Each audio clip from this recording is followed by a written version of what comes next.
Hello, everyone, and welcome to the Impractical Machinist Podcast. My name is Patrick. You can find me on Instagram as @JobShopperTN. I'm Cameron from Machining is Cool. Hey, if you're listening on Apple Podcasts or Spotify, we'd appreciate it if you'd give us a 5-star rating. I'm Bradley with Marvel Machining. Also, if you're watching this on YouTube, be sure to give this video a like and subscribe to the Practical Machinist YouTube channel. On this episode, Brad's going to tell us about his trip to PMTS. I'm giving another brief update on my new job, and we're going to get into some questions from Instagram, including talking about heat treating, shop retirement options, and the best, worst, and messiest jobs that we've ever done. Fellas, how are we doing? Good. How about you? Doing good, Brad. Yeah. Cam, what about you? Good. Busy. Good. Yeah. I think I'm still recovering from That was about PMTS. Oh, I bet. Yeah, I saw all the fun that you and Ian got up to. Marwood. You probably still got a headache, don't you? Yep. That flight home was not good. Yeah. It was struggle. So, other than that, did you have fun? Yeah, it was a good show. We expected it to be a lot smaller than it was, but it was decent size. There were some good vendors to check out there. Mm-hmm. I've never, maybe I have. I haven't seen a robot be used in person as much as I did here, but they had a citizen lathe, and they had a robot on it, but they went up with the robot, so the robot was on top of the machine, so it didn't take up space in front of the machine, and it just went in through the top, swapped the part, dried it off, inspected it, and everything. It was pretty cool. Where did it put it? It had a conveyor on the top, so it would bring it up. It had a drying thing on there, dry it, and then it went in front of a laser measuring system. And then it set it on a conveyor that moved it out to a rack. Does a robot slide? No, Or robot it was was an R. Oh. It was a, I want to say I've seen that before somewhere. And I think it was set up on like a bar feeder lathe. And yeah, it was something like that. But they had like basically like an inspection cell right next to it. Yep. And the robot would put the part down in there. But then it would also update the machine's offsets in order to hold tolerance. yeah, that's what this was doing with the laser on the top. And then they were doing I've seen what laser. That's cool. Yeah, so it just sat in between two lasers, and I don't know if it spun or what it did. Yeah. And then it updated. So it's just checking the profile of the part. Yep. And it had it was slotting the part or grooving it, and it had they call it peck grooving. Yeah. And it sounded terrible, but it had a great finish on it after too. Breaking the chip. So they were peck grooving, and it would actually wait to inspect the part because the machine was shaking a little bit when it was doing it. So it would wait to actually inspect the part so it wasn't shaking while I was trying to inspect it. That's pretty cool. Oh, the machine's running while it's inspecting. Yep. Huh. Oh, wow. Yep. Nifty. Yeah. That is really cool. Yeah. Yeah, they're coming to take our jobs, boys. They took our jobs. Yeah. I would love to get stuff like that, but when you have quantities of like 5, usually. Yeah. We talked to Fanuc about that a little bit. They were trying to see how we can push it into their robots in the smaller shops. And for me, it's, well, what do I do with I have all the different parts I do? How do I set that up? How do I get a robot to grab different size material? But they got a pretty cool system. They got their robot plugged in just with the Ethernet cable now. I don't know if anyone else does that, but it's just one cable ran through that, and the machine and the robot read each other through that, through macros. It was pretty cool to watch. I think if you could get like a well-established setup and then had a versatile gripper setup to where it's quick and easy to change your grippers for like depending on your material size. Yep. Then it wouldn't be so bad. To me, it makes more sense like if you're a job shop to load vices instead of load material. Yep. Because then that just stays the same. You tell it your quantities and stuff, and then it loads the vices, and you can get one proofed out, make sure everything looks good, sounds good, feels good, and then say, all right, run 10. So then if for you, Brad, like say being a one-man shop, the whole robot part doesn't change. That part stays the same. That's a constant. That's easy once you have it dialed in. So then it's just like, all right, well, let's load one, make sure everything looks right. Cool, looks right. Let's run it. All right, runs good. Everything inspects good. All right, do that 9 more times. Yeah. While I could do something else. I could see that, but I don't know. Loading Yeah. material, I'm sure somebody's got it figured out. It just seems like there's too many variables. And then I was thinking about the whole time I was there after that, trying to figure out how could I do it with like the job I just ran. I think there were 78 unique parts, different size stock material from thickness, width, length, everything was different. How do you get a robot to grab that? And then we went by the laying booth, and I think Possum has it too. Well, one option would be to have vises, just put the stock in different vises and grab the vice itself and set it in. And then Ron, who does the wire show for Practical Machine, I was talking to him a little bit, and he was telling me they set one up where the robot would actually go scan a barcode on the vice, so it knew what vice it was grabbing and what part was in there before it grabbed it, and then that would load that program into the machine at the same time. That's nice. But fail proof too. But for me, I mean, 78 vices would get pretty expensive. Right. But I mean, I suppose I wouldn't really need 78 if I had 5 and then How I'm would you reach? constantly swapping. Yeah. How would you access 78? Yeah. I mean, I guess at that point it would be no different than when I'm doing in my horizontal. Yeah. You know, it would be a robot loading pallets. Yeah. Yeah. That'd be cool. Like in your pallet pool, have it all the pallet, change the parts in the pallet. That'd be cool. I can see the gears turning. Yeah. Someday Yeah. we'll see. Right. Right. I did for the first time. We did a little laying demo too, and they got their stamping system's pretty nice. Yeah. Hmm. It looks nice. Like it Yeah. looks like a pretty cool thing. Yeah. I think that would, like, the stamping your material would definitely be pretty helpful. Yeah. But obviously, you know, I don't have experience with it, so They were showing us how like everyone's got a different opinion on it. Yeah, they were just showing if you pre-stamp the material and then you can close the vise with your hand, you know, you don't have to use a wrench. I mean, if you're machining, you would have to, but it was just to show this is how much you get out of pre-stamping it. You close the jaws by your hand and you can pick it up by the material moving around. It's not going to fall out because you got 20,000 indentation in there gripping. So Right. Mm. That's the thing that I like. And you don't have to max your vise out either every time. Yeah. You can hold it a lot less. But then it also, you know, you're not dovetailing it or anything. There's not like an extra operation in a machine in order to.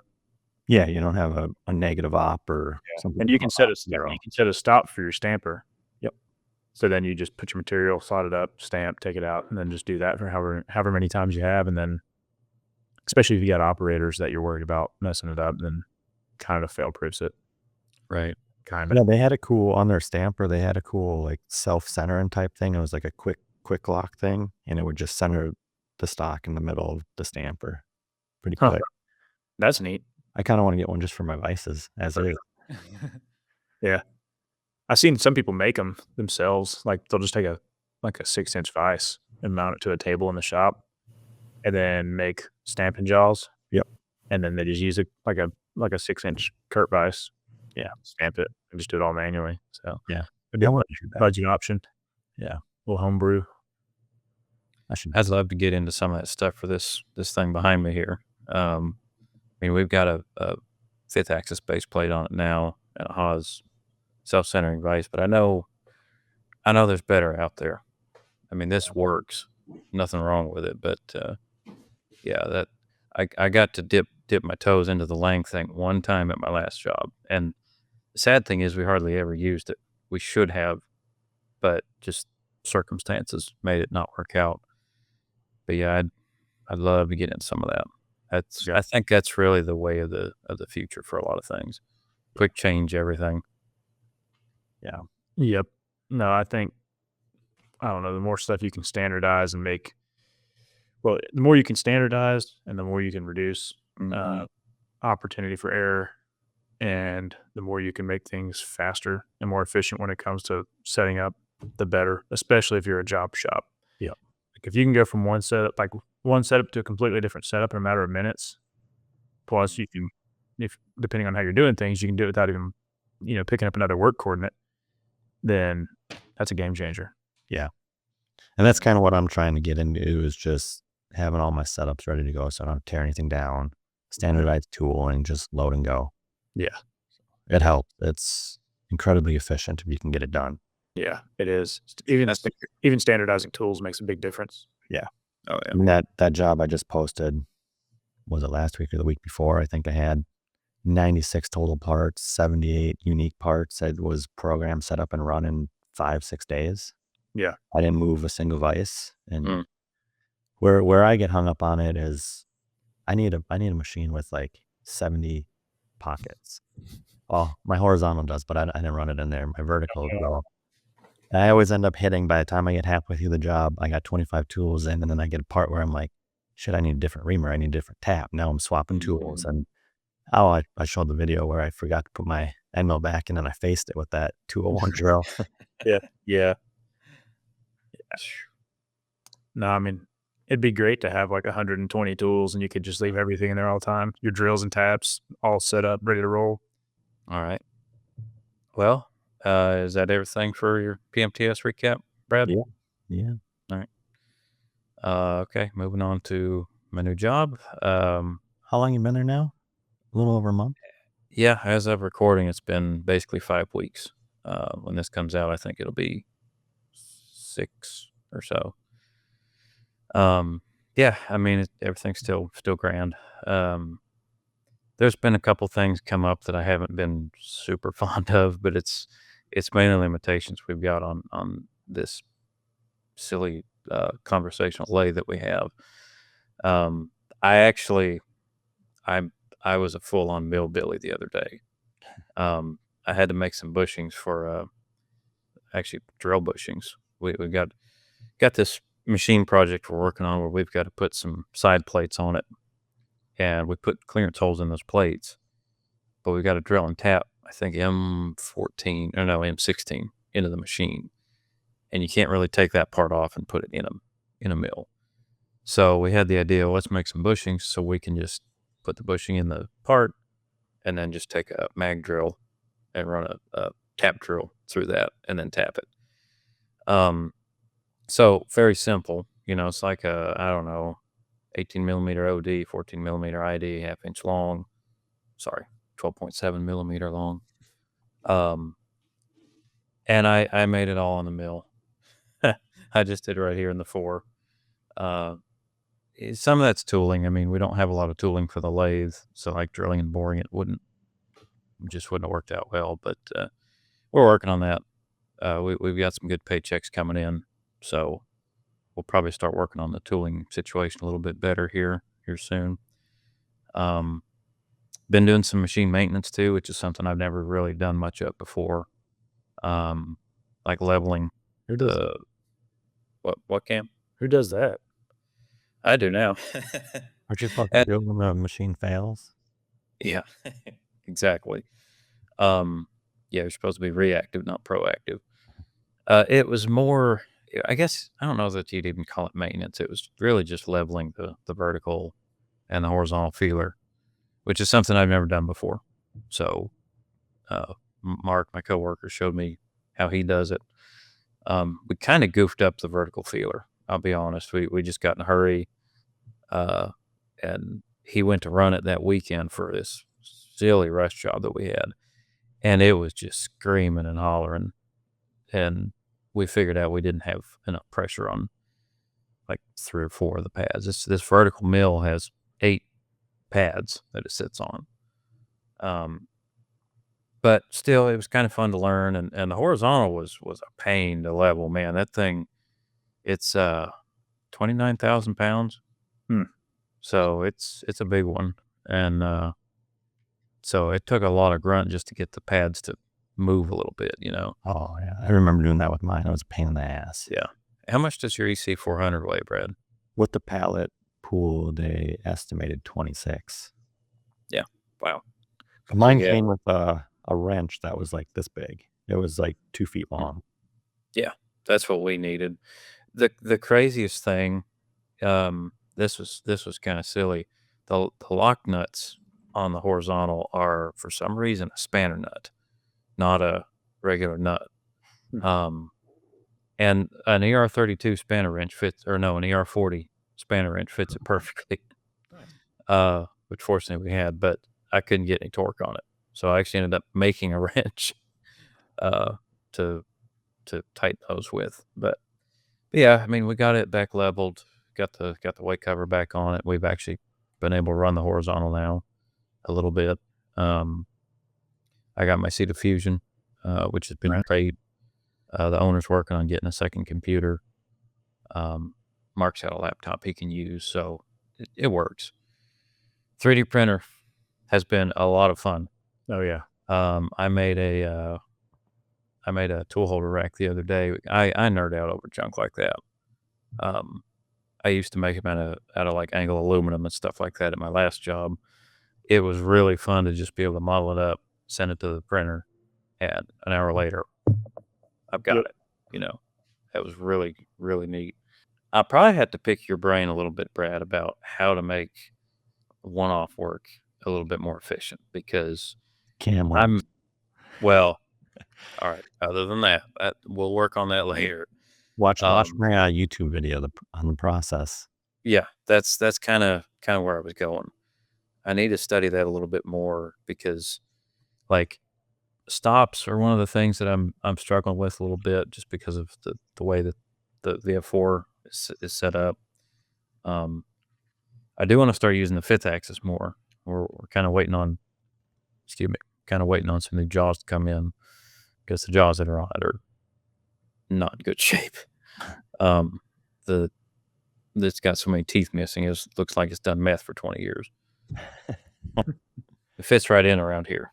That will help a lot, just to be able to do a lot more in one setup. But I don't know. We'll get to that. I feel like I've gotten a pretty good handle on Fanuc now. It really didn't take too long, but if I didn't have anybody to show me how to use the Fanuc control, it wouldn't have happened. It's weird. Yeah. But once you learn it, Fanuc or Fanuc? It's Fanucky. Well, yeah, do it all for the Fanucky. I mean, I call it Fanuc because I'm a Southern boy, but now Mark, being a Yankee from Ohio, he says Fanuc. That's what they said at the booth at PMTS. Fanuc. From what I've heard from people, it's like the machining side all calls it Fanuc, but then the robot side all calls it Fanuc. Huh. That's Yeah. funny. Well, So I don't know. Call it whatever you want. Right, just don't call it late for dinner. Yeah. Yeah. So, Learning the Fanuc control is pretty rough in the beginning.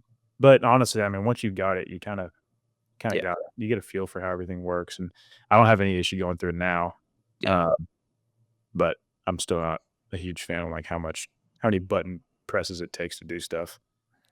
I started on one, so they were normal to me. That's the thing. I started on it too. It's normal. I don't think anything other now, and especially like once you've loaded enough programs or whatever, I mean, you can do it all in a snap. I mean, it doesn't take long. Right. The thing I'll say about them is they're dead reliable.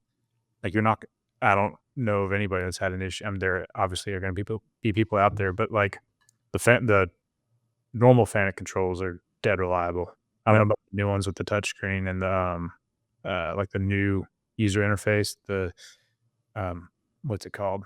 OHI. I don't remember. I always forget that shit. But yeah, the whole new user interface they have is a little bit laggy, and I've had it kind of crap out on me a couple times. But for the most part, that's on your new DM. Mm-hmm. The biggest thing that's odd to me, I guess, is how many Fanuc controls there are. Yes. Just on these two machines here, I think one is it's like an 18i, and then the other's a 31i, and they're similar. I mean, they're like 95% the same, but there are some subtle differences between the two that are just weird. And the thing is, the horizontal and the vertical feeler mills we have are the same year. Right. So it's not like Haas, where from this year to this year you had one control, this year to this year you had another control that ran the same, it just looks different. Yeah. And then like from 2017 on, you got the next gen control, which is actually a little different. But these Fanuc controls are all over the place. Yeah. That's strange. We've got 6 machines. All 6 have Fanuc. All 6 you have to do something different just to load a program. It's a different process for every machine. Oh It's gosh. all in general, it's all the same, but like Mm-hmm. what buttons you have to press or how you have to go about it are all something slightly different, and it's not self-explanatory. Once you understand how Fanuc operates, you can figure it out. It's not hard, but if you don't understand like the basis of how it works or like the general concept, like searching for the button you need or whatever, then you're kind of screwed. Yeah, right. And that's probably the biggest thing I'll say on my end is I know how to run it, but I can set offsets, I can touch off tools, I can load programs, edit programs, and run parts. But anything beyond that, which more often than not you don't really get into, but you do on occasion, I'm lost because I start looking through like when Possum was helping us set up the micro DNC. Of course he's a nerd. He's really smart at computer stuff. So, he was flipping through, parameter screens and all this stuff. And it just looks like straight gibberish to me. It's all numbers and letters, and there's nothing really telling you what it is. Right. Yeah. And so that's where things get kind of crazy to me. But, You got to have the parameter manual. and it could make perfect sense to Phoenix Japanese, right? Yeah, I think so. So, I mean, all that stuff may make perfect sense to the Japanese. It's just I'm a dumb American and I don't get it. I don't know, man. Like when you get to the parameter page, it's pretty much all just numbers, Yeah. zeros and ones, and then a number identifying what it's for. But and some of the stuff whenever you highlight over it, it'll give you a little like pop up at the bottom and tell you what it is. But it seems like more often than not it doesn't. But you can get the parameter manual a lot of times on the FANUC website. I think you have to create it's like FANUC America. And you create an account, and then you can say what control you have, and then download all the manuals for it. For the new control, you can't get all the manuals for that. They still have that locked down. But Right. other than that, I believe you can get like parameter manuals and all that operation manual and all that stuff for those controls. That's all. You have it digital, so you can control F. You can actually search it. That'd be nice. I need a damn manual for my 2013 EC400. If anyone's got one, send it to me. I've reached out to Haas, my HFO. It's just like a year they're missing. What? They sent me one from the previous version and the new version.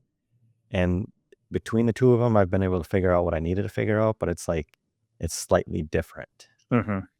Not that it was just when I was trying to figure out how to do program the actual palette scheduling. Yeah. That's really interesting. I'll have to look into that as far as the Fanuc manuals, because I think we've got machine manuals for the vertical. I don't know that we do for the horizontal. And that's probably one of our next things that we need to look at here is the B axis on the horizontal. It's a full B. It's not an indexing B, but it's got a little backlash in it. Mark and I were testing it out a little bit the other day. And like if you rotated from one direction back to zero, it was straight. If you went past and then you came back, I think it was 2/1000ths out of parallel over like maybe an 8-inch distance, which, I mean, that's not great. Of course, that's a 2012 machine with a crap ton of hours on it. Yeah. I think it's got 40,000 hours of cutting time. Look into, is it Possum that's good at the posts in Fusion? Mm-hmm. Look at, I actually ran a horizontal EC400 like 10 years ago, and it had that same issue when it rotated. So I had CamWorks build my posts that it would always rotate to its position at the same direction. And if it was coming from the direction, it would always rotate past like 2 degrees and then come back. Yeah. So no matter what rotation it was, it would do that. There should also be a parameter for backlash comp. Yeah. I wondered about that too. See, we've actually got 2 of those machines in here. They're both FHM 500s, I think is the name of it. I'm sitting here looking right at it. One is more well put together. It's actually cleaned up. We've ran it. But we're wondering if the second machine, we bought both of these machines from a place in North Carolina, and for cheap. And the second machine we're kind of using just as like a parts machine. We've taken like weight covers from it, because the other machine mechanically seemed better, but then like the weight covers were worse, stuff like that. But we're wondering maybe the spindle might be better in the other machine, because this one has a little bit of a ticking noise to it, a little bit of run out. So, I mean, we've got a lot of little side projects we're thinking about trying to do, like swap the spindles, see if the one from the second machine is better. The B axis on the other machine has a lot of backlash. It's like you can feel it. You know, it's probably a couple degrees. So, and we're not entirely sure what we're gonna do with the second machine yet. We might part it out and scrap it. We might we might refurbish it and use it. We don't know. Yeah, you may be able to rebuild that B axis. Mm-hmm. That's one of the funny things. We actually have a spare one. Oddly enough, we actually have a spare rotary base for it. So it's sitting over here on a pallet. Spare new, or we don't know. That's the thing. So we're going to look and see, just see what the best option is for that. Yeah. So these machines need a little work. Like I say, they're 2012s, which is, not that old. I mean, I'm used to working with a lot older than that. When you say 2012 and say it's old, it doesn't seem right. I know. Well, yeah. I mean, at my last job, I was working with machines that were older than some of the operators we had. So, and then of course behind me, I've got a 2020 Haas, but now, the horizontals have a lot of hours on them. Like I said, I think they have 40,000 cutting hours. Damn. Really? Yeah. Yeah. No wonder you got backlash. Exactly. The vertical didn't have hardly any. It had, I forget what he said the other day. They bought it from a place in Michigan along with a bunch of other stuff. But like the vertical feeler, it had... Was it rusted out? No. No, it didn't have a rebuilt title either. No, it had like 300 and something cutting hours, and it's a 2012 as well. But it has like 80,000 idle hours.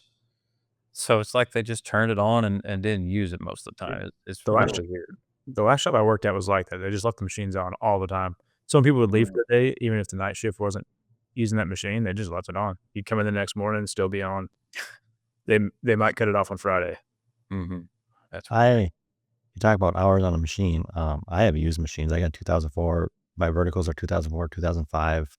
My horizontals are 2013. None of my machines have over 10,000 hours on them. Really? Yep.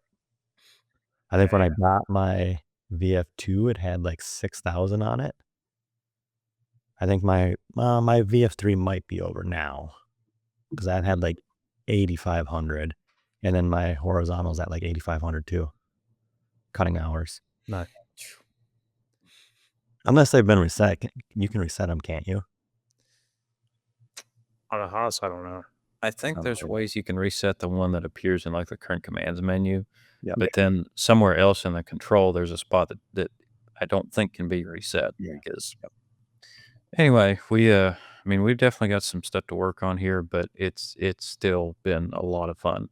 And I appreciate all the comments I got from the last video, where I think everybody could tell that I'm happier. And it definitely feels great to be able to go home and still have energy and motivation to do anything after work. I haven't had that for a long time. Right.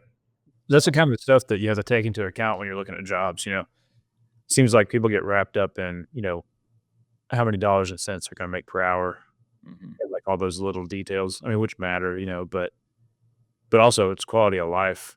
I mean, if you're just beat down every day by the time you're done with this job, but you make $1 more an hour than you would somewhere where you'd be happy, what's that $1 an hour really worth? Exactly. When you really look at it, it's $40 a week. Yep. There's ways, if that does matter that much, there's ways you can make it not matter. Yeah. Whatever that might be. The OnlyFans. Well, I was thinking, see, that's boy math right there, Cam. You don't cut expenses, you just try to make more money. Yeah, exactly. And yeah, that's actually a good point because I mean, I came to this job for the same money on the hour, but like we don't have an IRA match yet. They're working on it. I mean, the owner of this company really cares about his guys. I can tell that, and that means a lot. Yeah. So he's trying to work on stuff like that as the business grows.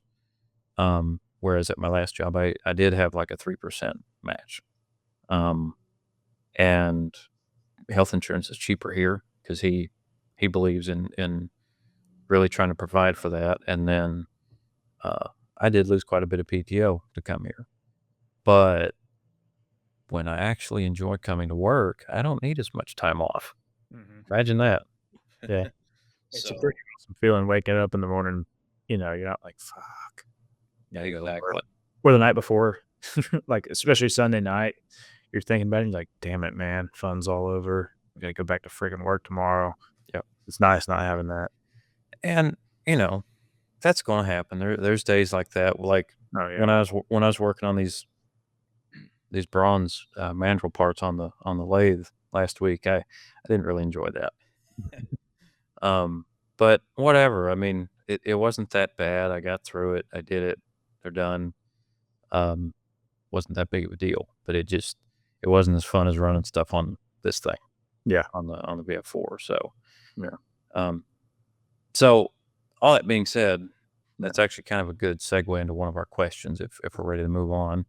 Opinion on shops not having a 401k or IRA match or other retirement plan. I'm curious, I guess, on your guys' take, because I've already talked about that a little bit. What do you think? I would highly recommend Chase benefits, 401k, IRA. I'm even gonna throw in healthcare. I Chase Pay when I was an employee. I worked at a few shops that didn't have anything, and it was terrible. I mean, I was young. I didn't care. I just don't need it. Don't need it. So I would chase 401k, IRA, company that offers something nice. Yeah. Because now I'm playing catch up, which is, I mean, I worked at a couple shops that had it, but I was young and I never invested in anything. Yeah. One thing I will say is, like, your retirement is your responsibility, not the company. So, you don't have to work at a company that offers a 401k to have retirement. You can open your own Roth IRA. Yep. Like, they don't really teach you that stuff in school. Luckily, I had a good economics teacher who went above and beyond, and we learned about it. So, like, when I was 18, I started a Roth IRA, paid into it myself. That's the way to do it. Have your own all the time. That way you're not dealing with 401ks. Yep. Or, if you move to another shop that doesn't have it, now you've got this 401k just sitting there. I mean, you can transfer it around and stuff, but Yeah. I would recommend taking ownership of your retirement. Yes. If you have a place that's matching, that's free money. Yeah. You're stupid not to do it. Max it out. What do they call it? There's a term for it. Basically, some companies will have like stipulations on what they match. So, like, say they match 7% or whatever it is, but you have to work there for a certain amount of years in order for you to keep the extra money that they matched. Basically, you work there a certain amount of time. They've been matching your pay. After that certain amount of time, you get to keep all of the input that they've given. And then whenever you leave, you take it with you. But if you leave before whatever that date is, then you don't get interest in the money that they put in. Mm-hmm. You only keep what you put in. So that's a thing to watch out for. Well, I've only got experience with one place that does it, but at my last job, we did have an IRA that the company would match up to like 3%. And when I was younger, I was putting like 8 or 10% in just because I could. And then once I got married and stuff like that, I took it back down just to 3. But a lot of times they're doing that through a company like in their case they used Edward Jones. Use that connection too, to like Cam said, take that into your own responsibility. So talk to that person if they have one available and try to get some advice on doing your own investing. Yeah. Or just financial decisions in general. That can go a long way. But I'm with Brad. I mean, benefits are very important to where you can kind of if you've got company A, B, and C that you're looking at going, around here you don't have that option. But I guess in Brad's world, where you got 100 shops in a 20-mile radius, it's a little easier to do. But regardless, you know, you kind of do have to weigh the health insurance, retirement, and PTO as well. Yeah. That's all worth a good bit, and even schedules like 410s versus 5/8s, or if you're into overtime or if you're not into overtime, all that stuff. It's not black and white dollars versus dollars. I am curious from like ownership standpoint, or like running a company, how much more that costs you. Hmm. You know, I wonder about that too. Oh, that shit ain't cheap. Right. Oh, So, yeah. small business, like you're not getting. I don't think you're going to get huge discounts when you have like 5 or 6 employees. You know, I'll be honest. I don't know. I don't know that you get much of a volume discount, or maybe my last job just wasn't doing something right. Yeah. Because their health insurance was expensive. Yeah. And I'd say it probably depends on the size of the company. If you got a massive corporation, chances are they're getting some pretty good discounts, but they also fight pretty hard with the insurance company in order to come up with a good plan. A good plan for them, not a good plan for the employees. Right. Cost effective. So exactly. But it's so, like I say, theirs was expensive, and then they told us how much they were contributing per month, per pay period, whatever it was, to it. And I mean, it was quite a bit, but it was still expensive. And that was a 40 to 50 employee company. Yeah. But here we're a five person company now, something like that. And actually, I think up until last year, the owner paid 100% of everyone's health insurance. Yeah. Now, the coverage wasn't great, but it was free. So I reckon if you wanted to go up a plan or something, then maybe you could supplement. Probably, yeah. What are you paying? He doesn't pay 100% now just because things have gone up so much, but it's still cheap. Yeah. Good. So I'm quite happy about that, because I haven't had health insurance for probably 5 or 6 years. Yeah. Just because I didn't want to pay for it, and especially, I mean, to cover myself wasn't terrible, but to cover me and my wife, that was rough. And it, depending on what I do, I mean, it'll be rough for that too, because I mean, I'm sure most companies are this way. They cover the employee. If you add on a spouse or a child, I mean, that's all on you. Yeah. That's always been my experience, but it works.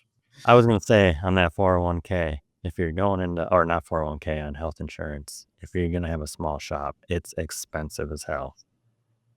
Especially if you got a family. I got family of 4. I pay $1,500 a month for insurance, and it's not even good coverage. When I went to the ER last year I had shingles, I think the bill I got was like $3,200. So yeah, I don't even know what they covered for it.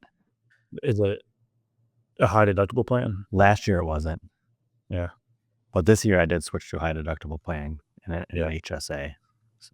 Because we've got a high deductible plan, but we also spend a lot of money on my daughter's medications and stuff. So I think our out-of-pocket max is $10,000, and our deductible is like $6,500 or something, somewhere in there. But then once those are met, you don't pay anything the rest of the year for any of us. And it's not like you have individual max out-of-pocket or individual deductibles. It's what is the deductibles for the entire family. So yeah, if you use that money for anybody, then it counts towards everybody. But we met that in January, so we don't pay shit the rest of the year besides the bill, and the bill's lower because it's a high deductible plan. But if you know you're going to meet your deductibles, the high deductible plan is typically worth it if you actually math it out. Yeah, that's what I switched to this year, was a high deductible plan, kind of similar to that. But we also have Aflac, so I submitted for that, and like I ended up getting most of that back through Aflac. I think I got like $2,800 for that, which is nice. And then, I mean, having kids, you're always worried about a kid breaking something, or my kids play sports, but all of our sports offer I think it's like a $10,000 benefit for like $30 every time I register them for a new sport. Yeah. So I always do it. So they'll come in and cover What I would recommend doing is, like, if you're going to do a high deductible plan and you can afford to do it, like if you can afford to swing it, save up whatever your max out of pocket is and just have that in an account ready to go. Yep. Do you That have way, an whatever- HSA? yeah, Yeah. yeah, you can do it in an HSA, Yeah. which is what we do. We pay into our HSA every month, and so by next year, we'll have plenty of extra money to cover our deductible and all that shit. Yeah. So, Nice. it's kind of like you're not so stressed about it. Like if something happens, you're like, man, where am I going to come up with $3-4 grand out of nowhere? Yeah. Play your cards right, save that money, and be prepared. That way, when it does happen, you just boom, pay for it. Yeah. Covered. So That is interesting. yeah, We should ask Ian how much he pays for health insurance a month, seeing as how he's Canadian. I think theirs is all included, like they don't have. Right? It is. I'm trying to make a joke at our Oh. horrible healthcare system, Right. Brad. Oh, Sorry. No, I am actually, politics aside, I'm curious how much it actually costs Canadians and Europeans in taxes, per week, month, year, whatever, versus us. I mean, he'd have to come on, and I asked him at IMTS about it because he showed me they got a healthcare card or whatever. And another guy from Europe had one too, and he said I thought he said his taxes are 40%. All right, before we get too deep into that, we'll move on to something else. So the next one, Sean from SB Solo Co. Asked me about heat treating. So he asked me about heat treating processes and making sure hardnesses are right and the material selection for different applications. Now, Cam, I think you farm all your heat treating out, right? yeah, we do now. Our oven's been broken for a while, and we don't feel like sticking with it. So How much heat treating is Either done, Brad? Oh, it's been a long time. When we did tool and die, we did it in house, but it was just A2D2. Gotcha. Yeah. Okay. So at my last job, we did a lot of heat treating, almost all of it in house. The only time we subbed it out was if it was just a huge volume of heat treating. And I'm doing it here too. We just have a small furnace here. I actually have it's from like the 60s. We have a little electric oven that I use as a tempering oven. That's what we did. We had It's cute. Yep. Ian's gonna have to listen to this because he was talking about bringing in heat treat at his shop. Okay. Yeah. See, I think Sean was kind of curious about it too for the same reason. So, in my opinion, if you're doing small batch heat treating, I think it is a good thing to do to be able to do it in house because, like, we have a company around here. Body Coat is the name of it, and I think they've got a lot of facilities across the country.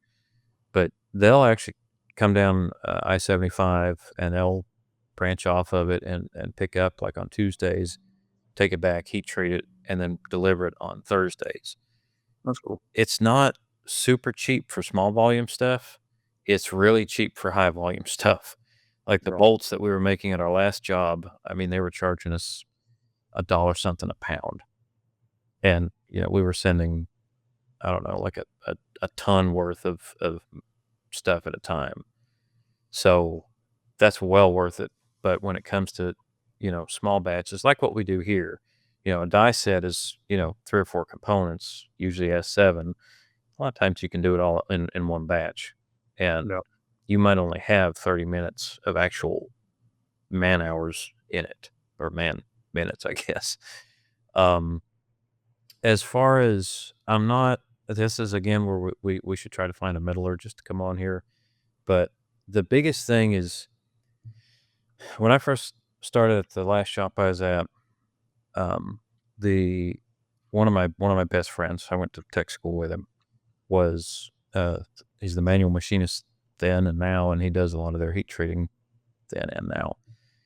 And he kind of helped me learn that heat treating is not the black magic that you kind of think it is. Like heat it up to this color and then you quench it in this or that, and then you heat it up to this color and it's tempered. That works. Don't get me wrong, but it's a science. And so if you go to Crucible is a good one. They're a steel manufacturer. You can get a book from them or a chart from them that tells you what temperature to preheat at, how long, what temperature to high heat at, how long, what medium to quench in, and what temperature to temper at, for how long, how many times to achieve this hardness. It's it's it's not hard.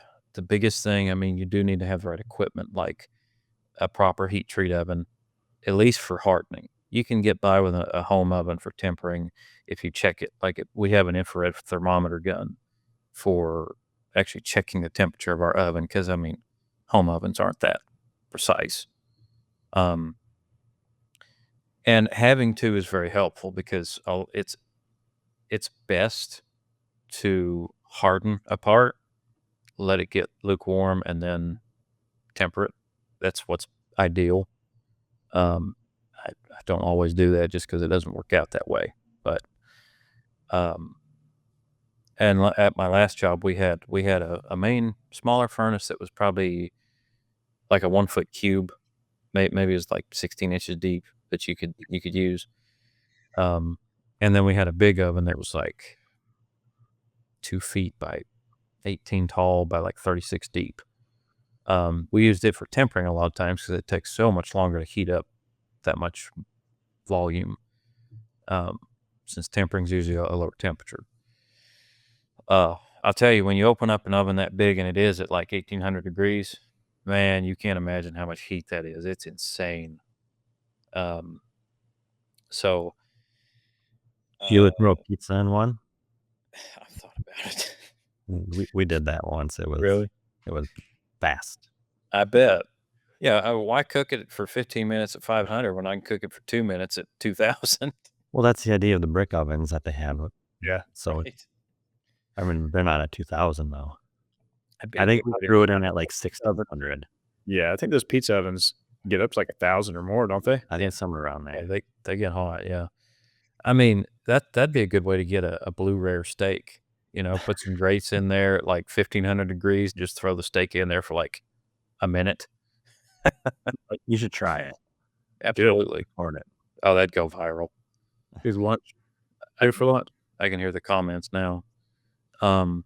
So back more to Sean's actual question. Typically, I mean, for me, my process for heat treating is take my part, whatever kind of tool steel it may be, make sure there's not any sharp edges. If it's not like a punch or something, clean it really well with acetone or some kind of degreaser, blow the holes out. Wrap it. You need to have stainless steel heat treat foil. Stuff's expensive, And sharp. and it's very sharp. Wear gloves, all that. I need to get That was what I found to be the most painful part of doing it, trying to wrap it. Yeah, absolutely. Like gloves, or you're going to cut yourself. Yep. We would usually double bag it. So then if your first bag isn't like perfect, then your second one should pick up the slack. I've never.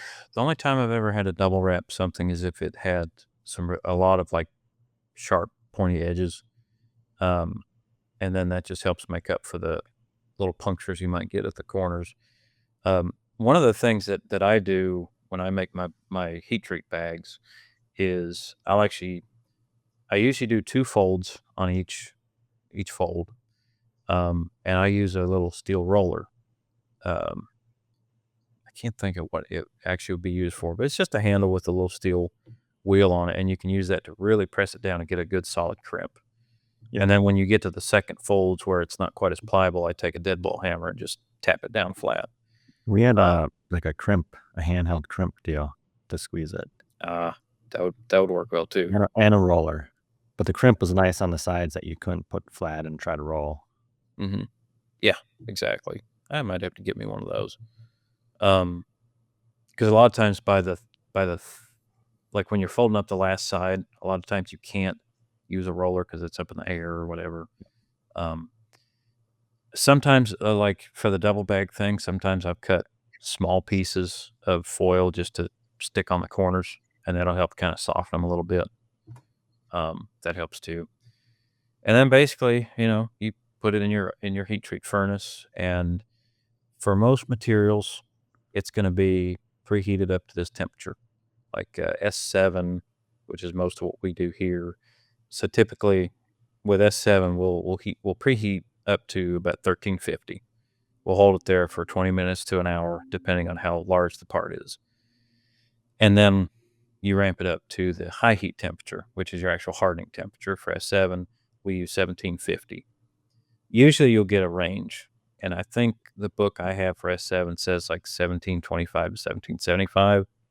So go in the middle. It's just like machining, go for split tolerance. And then you'll hold it there for however long the book says. Usually it's per inch of thickest area. Now, the critical part is when you take it out, because you've got to get it cool properly and quickly. And the lower your high heat temperature is, the faster you've got to get it cool. I've had trouble with 4140 in the past. It has a high heat of, I think, 1500 or 1550. And there's really not a lot of room between that and it being not hot enough to harden. Especially when you're getting it out of a bag, and 4140 is oil quench, so you got to dump it in oil as well. It doesn't take much for it to cool down too much. So you really got to be on the ball, have all your stuff ready to be able to unwrap or cut open the bag and then dump in the oil. Higher heat temperatures like A2, D2, S7, if you have a good fan set up, because most of those are air quenching steels, a lot of times you can just kind of leave the bag on your cart or on your fan and let air blow on it in the bag, and it will cool down fast enough to still be hard. If you don't need the top end hardness of the material, like 65, if your part is, a lot of the stuff we make is like 54 to 58 Rockwell. So I could even do that. Leave it in the bag, because if you open it up when it's still glowing red hot, it'll oxidize really quickly, and you can get flaking and stuff like that. I always like to get that pretty blue-gray uniform color all over. And kind of the trick to that is to minimize oxygen contact. Yeah. That's pretty much the same process we used to do before our oven shoot out on us. It would typically with A2, heat it, take it out, leave it in the bag, set up a fan on it, and then let it cool. Yep. So yeah, we had like a pallet grate, and then we took a pedestal fan and cut it and turned it 90 degrees, so we could just put everything on the pallet and just blow right through. Yep. Nice. Yep. I want to do that here at my last job. We had like it was a cart with a grate on top, and then it had like a cylindrical fan underneath it that would blow a huge volume of air up underneath. Now, when you get into other quenching mediums like oil or water, I've done some water quenching. Those are pretty simple. You just need to have a good vat of some kind. Don't use plastic. I've seen people quench enough parts in a plastic container, like a 5-gallon bucket, that it melts the plastic, and then you got hot oil running everywhere, and that's a bad day. So don't do that. Try to use something metal. And then like tempering, it's just going to depend on what hardness you need. So for us, almost everything we do, I mean the bend die tooling and stuff like that, we temper everything basically at 450 degrees, and that gives you like a 55 Rockwell C. But that's going to vary depending on your material. Again, we're mostly S7, so A2 will be different, D2 will be different, P20 will be different. You just have to go off your book.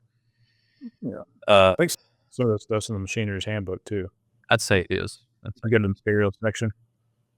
It's got some heat treating stuff in there and hardness stuff, and like what materials to use for what type of functions, springs and stuff like that. All that. The other thing, I will say I'm guilty. Most books tell you to double temper things. I don't know that I've ever done that. I usually temper things once. It's never been a problem. Of course, we're not making, even at my last job, I mean, we're not making parts for, rocket ships and stuff like that, but that's best practice. So I guess that's kind of what I have to recommend. But I can't say that I've ever really done that. But I always do temper for at least the minimum time it recommends. I don't know that you can really temper for too long unless it's like days. There's been times I've left stuff in the oven for Just give me like an hour or two extra, and it's fine. That's no problem. Figure if it gets a temp and it's not going over, Exactly. didn't hurt it. Right. And the last thing that Sean was kind of asking me, well, the last two things, how do you verify that your parts are the right hardness? And really, the only way to do that is to have a good hardness tester. We had one at my last job. That's one thing we need here, because right now we have our hardness testing files. And I'll be honest, I don't think those work all that well. There's too much. Have you guys ever used those? Yeah, I've used them once. So, they're like, the harder you push, the easier it is to scratch your part. The whole idea, of course, is that it shouldn't scratch your part if the part is harder than that file. And they come in a set of like 65, 60, 55, 50, 45 Rockwell files. And maybe I just don't have the right feel. I don't think I get anything out of them. We always just send the Rockwell tester and dial it in. Yeah, that's really the best way to go. So like I say, that's something that we need to get here. Yeah. I guess it depends on how important it is. I mean, I feel like you can get a decent idea where you're at Right. with the hardness files. Yeah. And, But back in the day, if I've got a spec for like 58 to 62 Rockwell C, I don't want to use hardness files to nail that. Yeah. Yeah. And that's kind of the difference. We have dealt with that here in most of our tooling that we make is for a machine that we're rebuilding. So, or there's not even a print. We've designed it for someone else's machine. So, of course, we need to make sure that they're in the ballpark, but it's not like we're making it to print. We're just making it to our internal standards. But we have made a die set for another company, and they actually, we didn't really iron out the specifics, but they wanted it made out of P20, and they wanted it. It was a certain heat treat process. I can't remember the name of it, but it was going to come out a little bit harder than what we're used to. So because they needed it quickly, we just offered to make it from S7 and just leave it a little bit harder. So we just heat treated it at a lower, or tempered it at a lower tempering temperature. And they were fine with that. But that is something, if you've got a range, and I mean, I've seen prints from some places where your heat treat temperature or your heat treat Rockwell is like, 2 points. Yeah. And it's like, well, if you follow the book, I mean, it should work out fine, but you need to, like anything, you need to be able to verify it. So, and the last thing Sean asked me about was material selection. Now, again, that goes back to metallurgy, but I can, and I guess just material sciences, but I can kind of run through what I've experienced. S7 is good for stuff that will receive shock and pressure. It's more breakage resistant than a lot of other tool steels. That's why we use it on bend dies. Yeah, I was gonna say we used it for a lot of our form stuff. Yeah. I made some impact nut drivers out of S7 because of that. That's perfect, and it's good for stuff like that. D2 is it's wear resistant. It's tough. It's got a lot of chromium in it, so it's also resistant to corrosion, and you can get it very hard. A2, you can get it hard. It's tough. It's kind of an in between, in a way, between like D2 and S7. I haven't machined a lot of P20, but I keep seeing it come up. I don't know. I've seen it used for molds a lot, it seems like, but I don't know what the special thing about it is, just to be honest. And then you've got your 4140, which I think a lot of times when I see people spec 4140 for a part that still needs to be like in the 50s, a lot of times it's just because 4140 is cheaper. It's a lot cheaper of a material typically than your A2, D2, S7. But to me, I'd rather make it out of those other materials because I hate oil quenching. Oh, I hate it. But it is tough, wear resistant. I mean, it's good. A lot of those other materials are better, but you might not need better. So, yeah, 4140 pre-hard is nice too for like oh yeah, stuff where like just regular mild steel is gonna be a little bit too soft or not handle the wear very well. I think 4140 pre-hard is around 30 Rockwell C. Yeah. I think it's like upper 20s. Yep, 25 to Where 32 is what I've always Yeah, found. like that. Whereas something like 1018, I think, is like 50 Rockwell B or something. Mhm. So it's pretty soft. So you can just make that simple change to 4140 pre-hard. It's not like it's that hard to machine, and then you've already got something decently hard to start with. Yep. And you can possibly skip that heat treat process altogether. Exactly, and it machines so well, even though it is kind of hard. It's really anything crazy. No, it really isn't. It No. machines really well. Don't be afraid of it. Yep, get out of that aluminum comfort zone, people. Yeah. Sean, Yeah. Aluminum's nice. it is. Um, I love machining aluminum. I That's guess, another thing. I hardly ever do it, so whenever I get it, I'm like, all the RPM and G, everything I can Right. give it. I don't think I've machined a single piece of aluminum since I've been at this job. Yeah. And which I don't mind. I mean, I never worked with a lot of S7 at my last job. Most of what we did was A2, if it was heat treated parts. And I like S7. I mean, it machines well.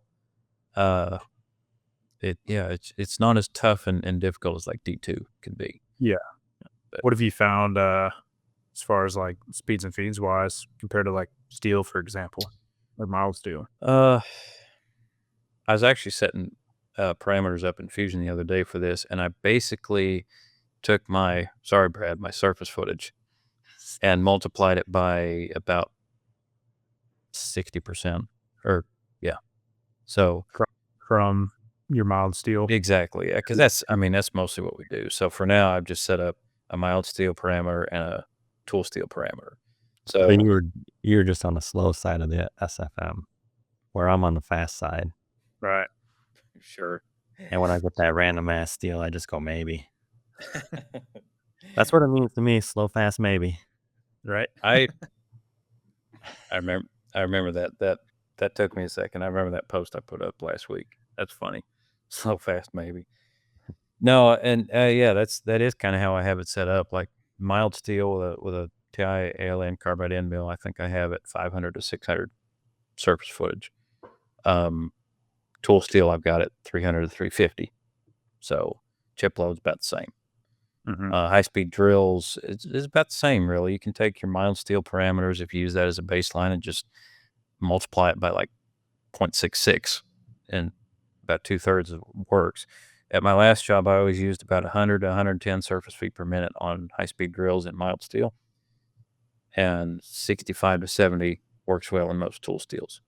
Yeah. So it all works out pretty well. That's what I do. Well, So Yeah, me too. yeah, sure, Brad. Hang on, let me convert this over to Brad units here. Let's see. Yeah. Times 3.82 divided by 250. So mild steel, that's going to be 1,528 RPM on a 1/4 inch drill for mild steel. Yeah. And 993.2 RPM for tool steel with a 1/4 inch drill. What do you do in aluminum? Like 250 to 300. I usually do 300. I've had people come in. They were again at my last job. I've had people run high speed drills at like 800 feet per minute in aluminum, and it works fine if you're doing like thin wall aluminum stuff where it really doesn't even get hot. But it's wild watching it. I've seen guys set like a 5/8 screw machine drill up, run at like 8,000 RPM and 300 inches a minute. It's stupid. Running it like Yeah. Yeah. And you can if you're not drilling very deep. or if you like text. Yeah. Right. So yeah, that's I guess that summarizes the heat treat thing pretty Yeah. well in way too long of a time. Typical Yahoo fashion. Right. Hashtag don't be a Yahoo. Probably the last question we'll cover for now is the best, worst, and messiest jobs we've ever done. I'll be honest, this question actually came from my wife. Because she keeps wanting me to tell you guys the story of me working with graphite. Either of you guys ever worked on graphite? No. Long time ago now. When I first started at my last job, my first machining job, like a month in, I got handed this job to make out of graphite, and it was like, I think it was a roller of some kind, like a 3-inch diameter by, I don't know, 2 feet long or something. It wasn't a whole lot to it, but the stock was like 4-inch diameter. So there's a lot to cut off of it. I literally went home looking like a coal miner. I was just black all over my face, my arms. We didn't have a dust collection of any kind. The general manager rigged up some kind of hokey junk with a vacuum and a wand duct taped to the machine, and all this junk, and it didn't help much. Yeah, right. Yeah, all those kind of powdery materials you kind of have to do that with. And then, that wasn't that bad. Like I said, I mean, I was a mess.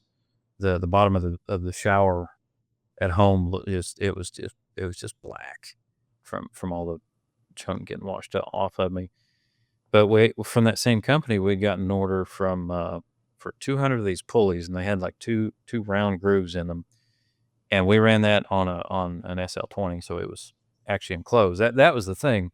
The lathe I was running those long rollers on was a TL2. It was fully open, so all that dust was going everywhere.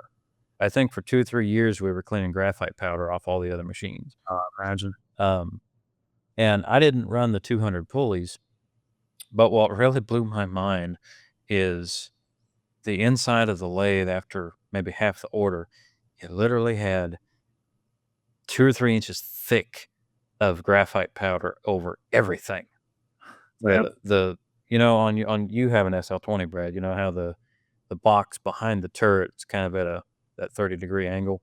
Yep. That retained like a 2 or 3 inch layer of graphite all over it, and that was with, like I say, a redneck Yahoo vacuum setup to try to pull some of the dust out. But man, that was such a mess. It wasn't a terrible job to run, but it was just so messy. And the funny thing is, at the same time, that was back when they did Thanksgiving lunches, and it was about Thanksgiving when we were doing that. They told me to stop early because even though I was across the shop, there was graphite powder getting in the food. Damn. Oh, it was awful. Yeah. What No, that doesn't sound fun. about you guys?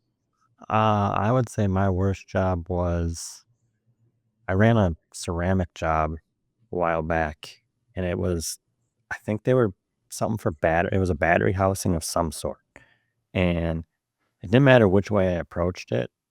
The last operation cracked it in half. It was a pain in the ass. I machined everything. I typically tap stuff or thread stuff last. So I ran everything, and then it had like 8 632 holes in it. So I thread milled them, and on the first one, the whole part just cracked in half when I tried to thread mill it. So then I tried to thread mill it first and then machine everything else, but the last process, it would crack in half. I think we needed 2 of them. I think I ran like 8. It was a pain in the ass. No matter what you did, it just broke. Yeah, that sounds frustrating. Yeah.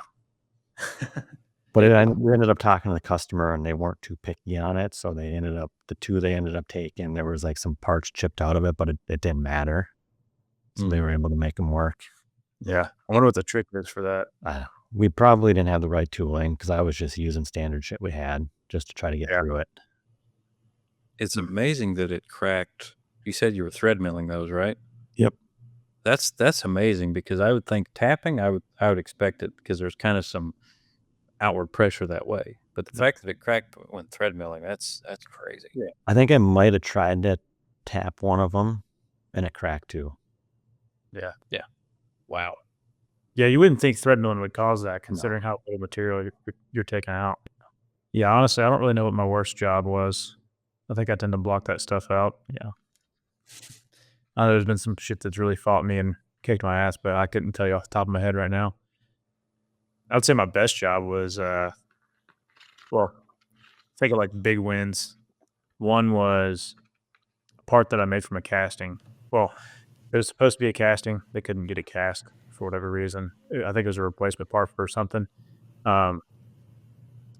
And so I had to model the whole casting and then machine it off on the solid. And I want to say it's called like a bell end assembly for electric motors or something. But anyways, so it's got multiple different fits on it. The thing's like there's hardly any material on it once you're done. It's like 3/16 walls all over the whole thing. And then there's like side windows on it. It looks like something like a Death Star or something like that. It's kind of crazy. But modeling that kicked my ass. So I guess maybe I don't know. I thought it was a win. I thought it was cool, even though it kicked my ass. But honestly, the worst part about modeling it was trying to read the print. The print was from like 1942 and had been photocopied who knows how many times. And so like half the shit was just completely illegible.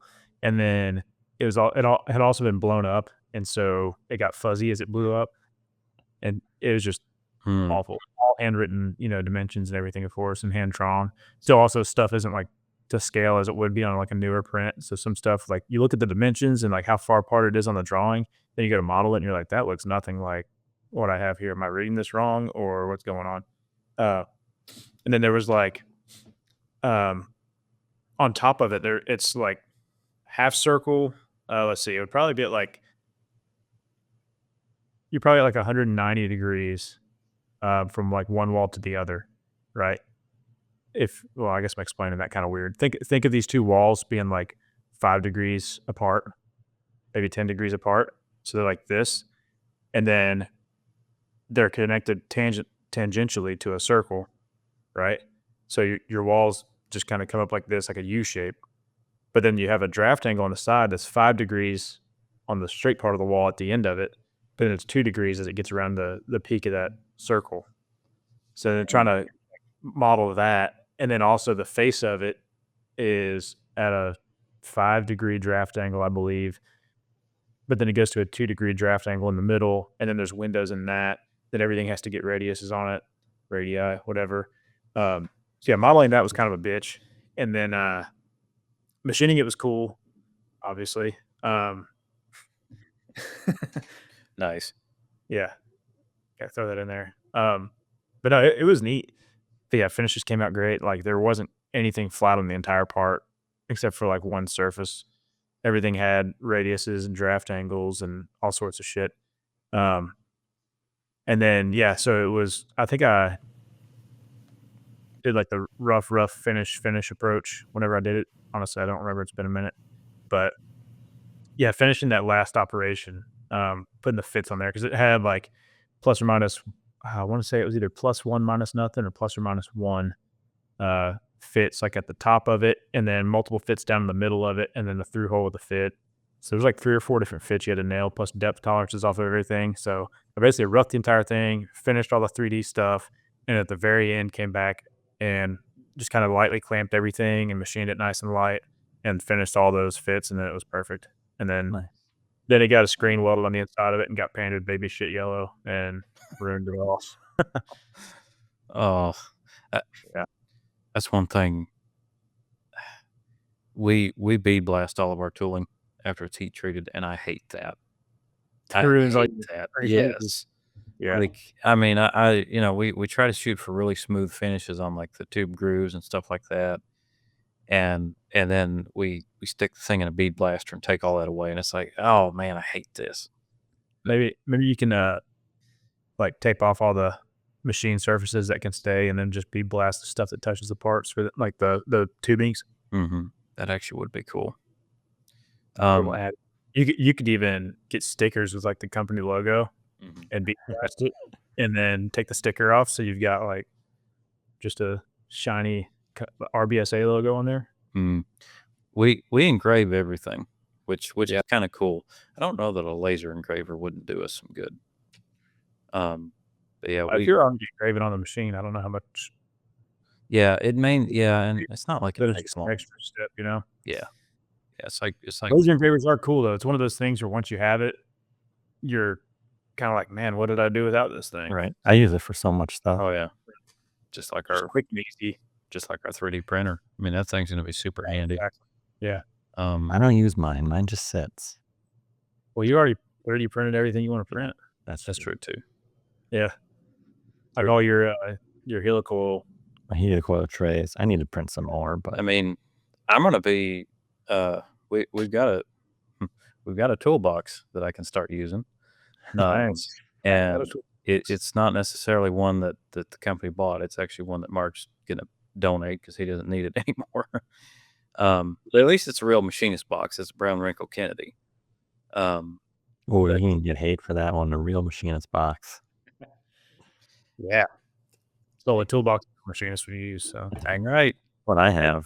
I say that his actual box that he replaced it with is where's his? Yeah, it's from Tractor Supply, so I don't know what it is. Anyway, so I'll say the coolest job I've ever done is one at my last job where a woodworking company come to us, and I say woodworking company. The product line they were doing is they make the boards that go in tractor trailers, whatever you call those. So, they're like 53-foot long, oak, 2-inch thick boards that are tongue and grooved together and all that. And they had these huge planer assemblies where, they feed boards through and they're taking just huge amounts off. It's not like a little, shoring boards. that's maybe, I don't know what they're called. But they're essentially the floor of a trailer. And they came to us quite a bit, just needing shafts made that hold the planer cutter heads. We made a lot of those. Those were tough.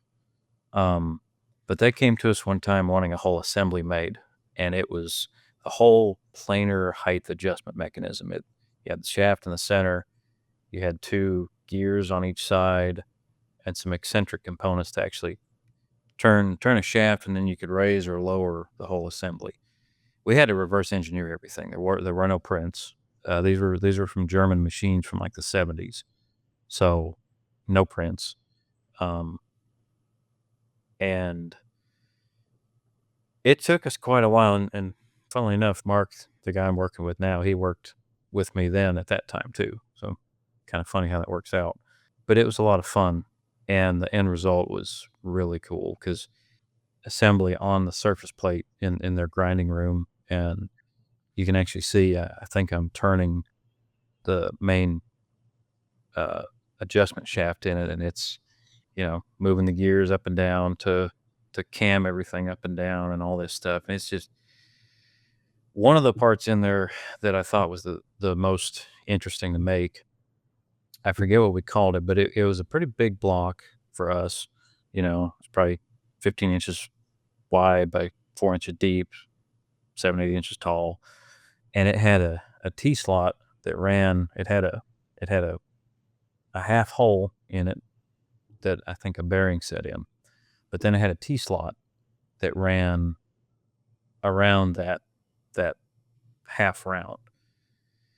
And we were racking our brains trying to figure out how to make that because, it looked like they just set the thing up on a huge rotary table and had a T-slot cutter somehow in a 90-degree head or something and cut it out that way. But, we had a 90-degree head for a Bridgeport, but that ain't going to do it with a big, high-speed T-slot cutter. That ain't, or even carbide. That's, and I love him to death. That's what the owner wanted to do. Mind you, the part was bigger than any rotary table that we had too. So we got to looking at it, and I think one of our operators at the time, I think it was Daniel. He was a lathe guy even, and he come up with a good idea, believe it or not. And a lathe guy with a good idea. Right? I know. Amazing. And it's simple. It's simple for me to sit here and say it. He basically thought, why can't we make it from 2 pieces? That never entered our minds. Of course, we weren't all that used to, we're used to, you get a print, you make it to print. You don't get choices, options, and stuff like that. And it was like, yeah, why don't we make it from 2 pieces? So we basically cut, half of the T-slot on one part and put, I think, 4 dowel holes and 4 cap screw holes in it, or tapped holes in it. And then in the mating part that was much thinner, we cut the opposite side of the T-slot, 4 dowels and 4 screw holes, bolted it together, and it ran like a dream. I see. So you basically split it in half long ways, and you made like the cross section. Exactly. Then you can just do it all from above with an end mill. Slot it with an end mill. Yep. That makes sense. Exactly. Yeah. That sounds way better than Oh, it trying was. to piece like that or whatever. It was. And that was one of those cases, not to, whatever. The owner didn't like it. And in that case, I mean, at that company, the owner isn't around a whole lot. So, he was dead set on, he didn't think that would even work. And he gave Daniel, 15 reasons why it wouldn't work. And he was just dead set on doing it on a rotary table on a Bridgeport with a 90-degree head and a homemade T-slot cutter because we didn't have one the right size. And we just kind of did it anyway. Yeah. And he never even knew. Nice. It kind of sounds like that would turn out better than trying to cut it with a T-slot cutter as far as having it smooth and good finish inside. And Absolutely. Well, the thing that one of the reasons that we didn't want to go that route, even if we had a better machine, better setup, it was like a 1.5 inch wide T-slot. So, it was a pretty big cutter. It's going to drag as you turn the part. It's not like it's got relief where it would be dragging on the top side in the front and the back side on the back. So it wouldn't even be a T shape. It would be kind of rounded a little bit. yeah, So like a little bit of convexness to the bottom of the slot and I guess going towards the center of the top of the slot. You'd have to have a lot more relief for it to not do that. And I've run into that on thread mills too on some things. So, but just sometimes you just kind of got to let people think what they think. And if you either do what they want, and then if it doesn't work, back up and punt, or just do it while you ain't looking and let it work out. So, but yeah, I was, and to this day, I mean, I'm really proud of that whole job. And it wasn't just me. It was a huge group effort because Mark was a big help, and then Daniel had his idea. There's 2 or 3 other guys that had a big part in it. So it's like the whole shop, or not the whole shop, but like 2/3 of the shop, the part of the shop that would have worked on a part like that, just all kind of came together to make it work. And that was a lot of fun. Yeah. So cool. Well, I reckon it's a good place to wrap up. that's all for this episode of the Impractical Machinist podcast. If you enjoyed this episode, be sure to subscribe on Spotify, Apple Podcasts, or the Practical Machinist YouTube channel so you never miss an episode. Also, don't forget to like and give us a 5-star rating, or not, if you think it 4-star maybe. That's the lowest very low to go. You can't go to 4, or you can't go to 3. You're stuck at 4, so get over it. Drop a comment if you learned something, or you want to share your own experience. Spread the word. Tell everybody about your favorite new podcast. Also, be sure to check out our socials at JobShopperTN, at Machining is Cool, and at Marvel Machining. Thanks for listening, and we'll see you next time. Keep those chips flying.